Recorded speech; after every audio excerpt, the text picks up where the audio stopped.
Have you ever wondered why it is so ridiculously hard to make a new habit stick? You are definitely not alone.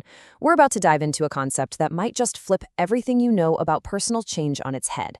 So if you've ever felt stuck in that cycle of starting strong and then fizzling out, this is for you. I mean, we've all been there, right? It's New Year's Day or maybe just a motivated Monday, and we think, this is it. This is the time I finally get fit or read more books or learn that language. But, a few weeks later, that motivation is just gone, and we're right back where we started. It's so frustrating. But what if the problem isn't our willpower at all? What if the reason we fail isn't because we're lazy, but because our entire strategy is backward? We're taught to focus on the big goals, the outcomes, the finish lines. But it turns out the secret to real, lasting change isn't about what you want to achieve. It's about who you want to become. Okay, so look at this. This is the whole idea in a nutshell. The typical approach is all about the goal. I want to read 50 books this year. That just sounds like a ton of work, right? It's overwhelming. But now look at the other side, the identity-first approach. I want to become a reader. See that? The focus completely shifts from a giant task to an inspiring new version of you.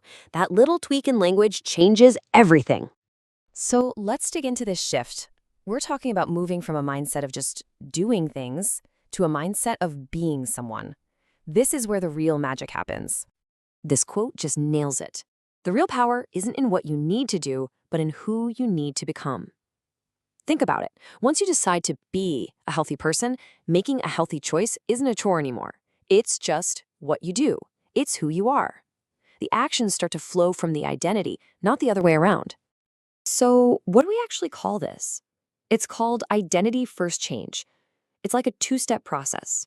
First, you change your beliefs about yourself. You decide who you want to be. And then, and this is the cool part, you start using tiny little actions to prove that new belief to yourself.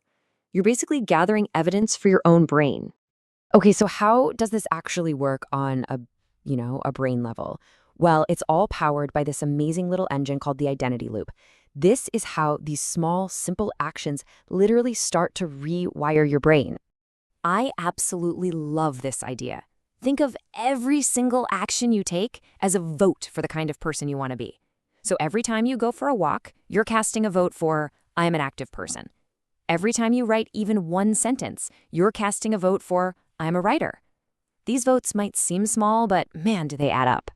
So here's how that cycle works. Step 1, you choose your identity. I am a healthy person. Step 2, you take a tiny, almost ridiculously small action, something like drinking 1 glass of water.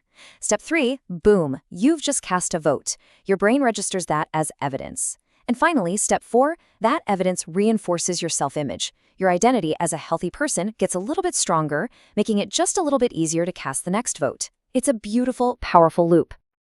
All right, the theory is great, but let's get practical. How do we actually do this? How do we cast that very first super important vote that gets the whole engine started? Let's look at this reframe one more time.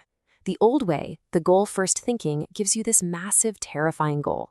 I have to run a marathon. Yikes, that's so intimidating. But the identity-first way just says, I am a runner. The focus isn't on the marathon anymore, it's just on today. All you have to do today is prove you're a runner, even in the smallest way. So back to our reader. If your new identity is I am a reader, what's the very first move? Do you need to go buy a bunch of books? Clear your schedule for an hour every night? Nope. The answer is way, way simpler. That's it. You just read 1 page. By reading a single page, you cast a vote. You've just given your brain undeniable proof that you are, in fact, a reader. Why? Because you just did what readers do. The size of the action is almost irrelevant. What matters is that you voted. And really, it all comes down to this number, 1. The whole journey doesn't start with 1,000 miles. It starts with 1 step, 1 page, 1 push-up, 1 minute of quiet. That single action is the most important one you'll ever take because it's the one that proves your new identity is real. So let's wrap this up. What do you need to remember? First, forget the massive goals and just choose the identity. Who do you want to be? Second, prove it to yourself with tiny, easy wins.